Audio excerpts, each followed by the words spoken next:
Everybody, welcome back to Lettermen Row. This is the position preview for the Ohio State Buckeyes, brought to you by Byers Auto. A little bit different now that we don't have to or get to project a full season for these guys, with the Big Ten going to a conference-only season in 2020.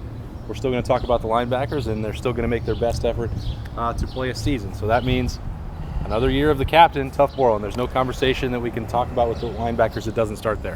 If there's one position group on the Buckeyes roster that's not affected the most, I guess, by the delay, the lack of practice, the lack of opportunities to get on the field, it's got to be the linebackers.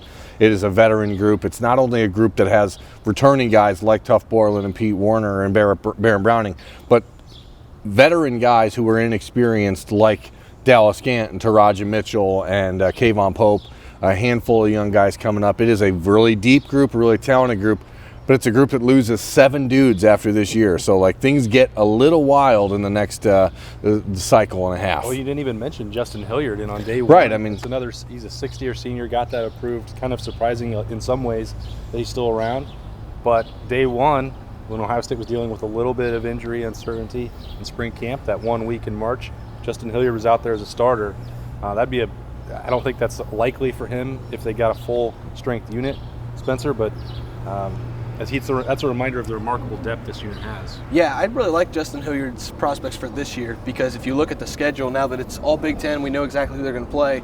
Well, not really, but we know who's on the schedule. You know, you got Iowa, you've got potential matchup against Wisconsin. You've got the heavy run teams in the Big Ten are on this schedule, and that's when Justin Hilliard really shined last year. So I think he could play a big role in this defense, regardless of the overall depth of this team. I think Justin Hilliard could be a big part of the linebacker unit, even though all the other guys are the ones who get all the attention. We got to remember, he was a former 5-star prospect. This guy can play, and I think he kind of gets forgotten sometimes in these conversations, but you got to bring him up, like you said. Okay, Tough Borland. Let's just dive into tough, right? Because it is the world of tough. It is the toughest conversation on the linebacker unit. I don't know if it's not that tough for Ohio State or anybody that's across the street over there in the Woody Hayes. They are not backing down on their love for him and not listening to any outside criticism that exists, and we see that every single week for him. He is about to be a 3-time captain. They should probably just do away with the vote and make that official right now. So much of this comes back to the rush from the Achilles 2 years ago and not looking physically himself. You're not going to find a better tackler. You're not going to find a better teammate. You're not going to find someone who has better knowledge of what Al Washington wants to do and can take it to the field. Does that mean that I think that he is a 1st, 2nd, 3rd, 4th round NFL draft pick? No, I don't. But if you're building a college linebacker to play in the middle, I don't know what more you could ask for. Right, and what Tough Borland brings Ohio State is not necessarily going to be evident on every single play that he's on the field for, because what he brings is more important right now than what he brings necessarily in October or November. But he is a guy that allows you to do multiple things, and we get the comments, we read the comments, believe it or not, and now do Tough Borland. No, it's not our necessarily opinion that he's one of the best linebackers on the team. It's the guys across the street that believe he is, and again, that have voted him a captain three times now. A guy that has been a leader who came back from an injury that should have ruined his entire sophomore season, and he didn't miss at any time really. I just think that there's a matter of earned respect for a guy that has done things the right way and continues to be loved by his teammates. And maybe he's not as athletic as Baron Browning, but not a lot of guys are. But that's not all what linebacker's about. He's productive on the field, and we also have to remember, he's captain off the field. We're standing right in the spot where he organized a protest for Black Lives Matter, for everything like that. He's the most respected. I would say he's probably the most respected guy on the roster, and that goes a long way, especially at a position like middle linebacker. There's just you demand respect when you play that position. He's demanded it for 3 straight years now. I think he is going to demand it this season from some Ohio State fans. And I think part of this conversation that we always have, hey, look, when we drafted spring game rosters for the a make-believe one when it's canceled in April, neither one of us picked Tough Borland, because if you're going to defend the pass, he's probably not the guy that you want out there. But you also don't have, when you get into the season, this vacuum where Raekwon McMillan wasn't on the roster. Taraja Mitchell was hurt. If you line them up, you would pick that guy athletically more times, every time probably, over Tough Borland. But guess what? That situation didn't exist. Baron Browning has made no secret of his struggles to get in the playbook and playing inside, the issues that he's had there, and he's a better fit on the outside and as a pass rusher. So where else do you turn? Tough Borland is out there for a reason. Yeah, and again, it's not that he's out there every play. The Buckeyes have an opportunity with this depth and the talent at linebacker to be multiple. They can have series when it's going to be Justin Hilliard on the inside, or Taraja Mitchell, or Kayvon Pope, or Dallas Gant. There are so many guys, and we haven't even we haven't even talked about the young guys like Cody Simon and Court Williams and these other guys coming through, Mitchell Melton. This is a talented group that allows for a lot of things to happen, and that's when someone like Tough Borland is more valuable, because he's just sort of, you know what you're going to get. You put him in there in those possessions, and I think, as Spencer alluded to, we know now that this is a Big Ten only schedule. That makes Tough Borland more valuable, in my opinion, because if you look around the league, there's not a lot of those KJ Hamlers out there in the league right now that are guys that are really going to be matchup problems inside, that are going to put you in the slot and then try to get a linebacker on you. You know, Tough is not a guy that's going to be lining up and covering Pat Freiermuth like Pete Werner is. We know that. But we also know now that there's not a lot of people on the roster that they're going to, or on the schedule that they're going to be playing, that is not going to play to Tough's strength. And I think that's a really good thing for the Buckeyes and for Tough. But there's way more on the linebacker group than just Tough Borland. And I don't know why we keep talking about Tough Borland. They all complement each other, and they all have different things they can do.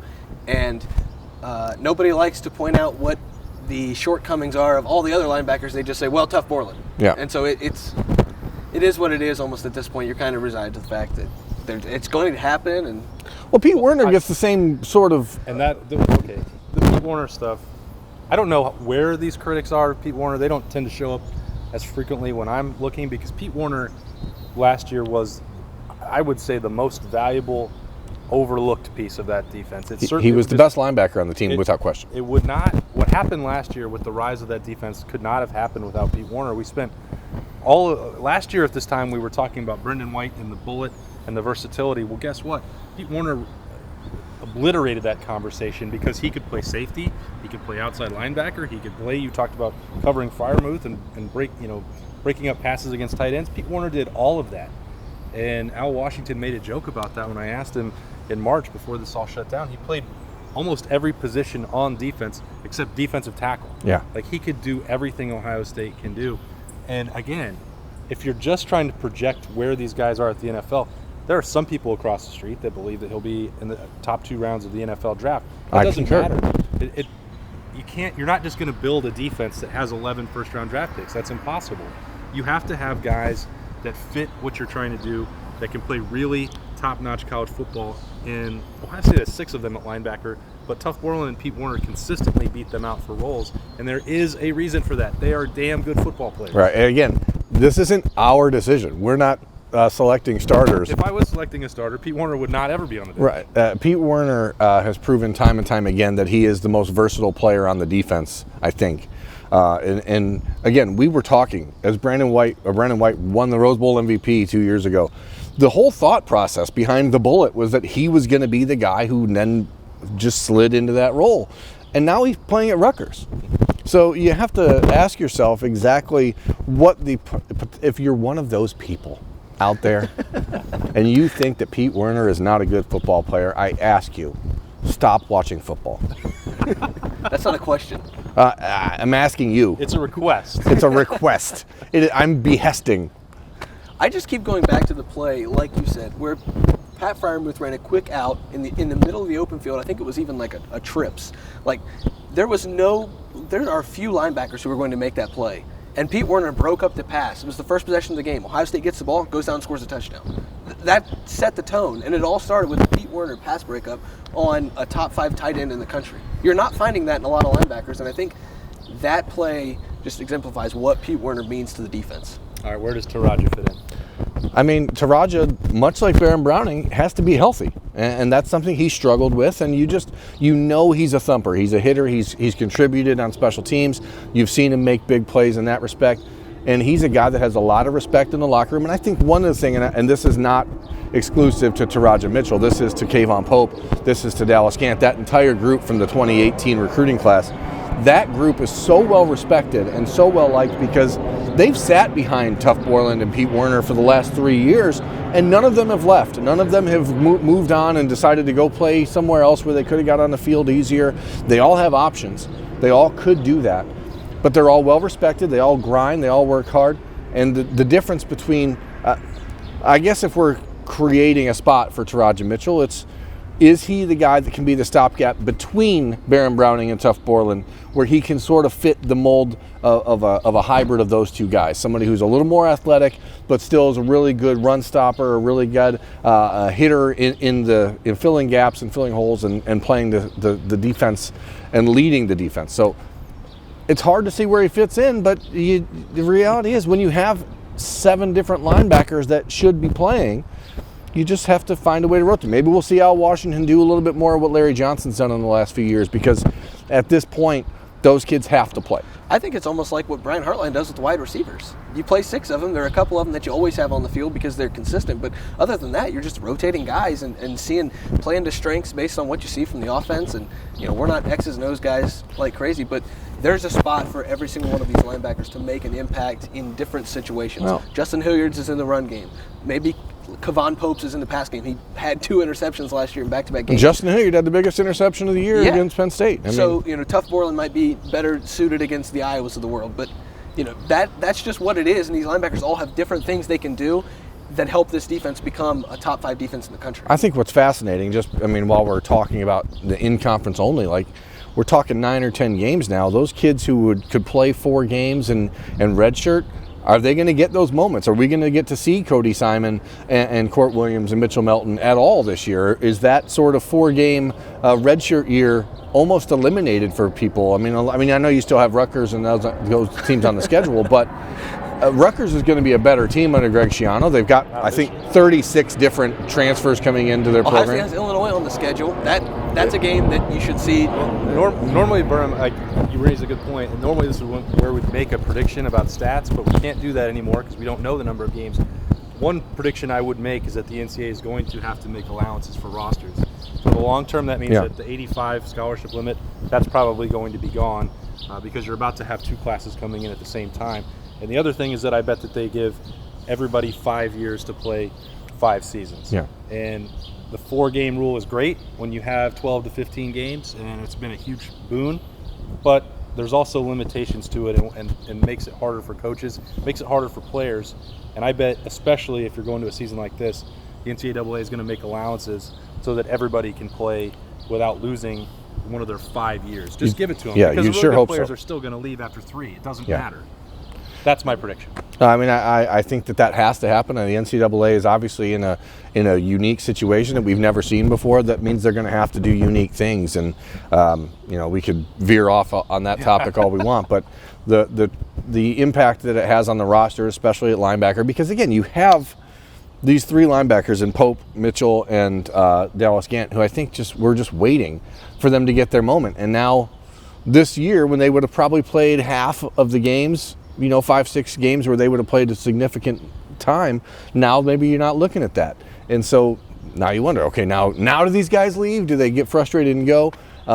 There's a lot of things that are going to be up there, and I don't envy Al Washington for what he has to do with juggling that roster this year. But like I said, regardless, my final point, you still have Maryland, you still have Rutgers, you still have Illinois. You might pick up like a Northwestern if they have a 10-game this guy did not watch Illinois play football last year. That is an improved football team in Champaign. So they're much better than Rutgers, who you're saying is going to come in and be a challenge. Rutgers has 66 transfers on their roster. All right, shut this down. Chop it up. They have 310 new players on their team, including 645 from other Big Ten rosters.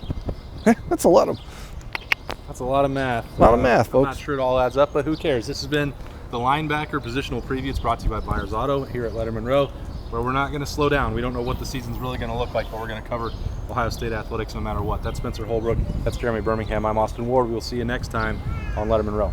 Thanks for watching. Subscribe below to get the latest videos from Lettermen Row. We got Letterman Live. We've got the practice report. We got rapid reaction. Hey, and we got Buckeye IQ with Zach Bourne. For sure. We got recruiting breakdowns with Berm. We got whatever you need. Ohio State football and Ohio State athletics, we've got you covered here at Lettermen Row.